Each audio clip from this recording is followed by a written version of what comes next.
তো hello guys, আসসালামু আলাইকুম। আমার নিউ ব্লগে সবাইকে স্বাগতম।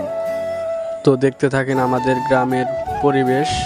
এটা আমাদের বাজারে বাজারে যাওয়ার রাস্তা। তো আমাদের গ্রাম হচ্ছে বহুরিয়া। সো আমার এই মিনি ব্লগটা দেখতে থাকেন।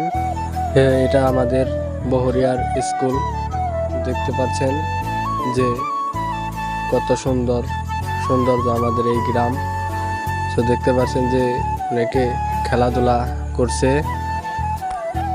সো আমাদের এই ব্লগটা দেখতে থাকেন। আমরা এখানে এলাকার সবাই আড্ডা দেই। এই যে দেখতেছেন সবাই ফ্রি ফায়ার খেলতেছে, কেউ গেম খেলতেছে, কেউ বসে আছে। সো দেখতে আজকের মতো এই পর্যন্তই আমার এই মিনি ব্লগ। যারা যারা দেখতে থাকবেন তারা চ্যানেলটি সাবস্ক্রাইব করে দিবেন।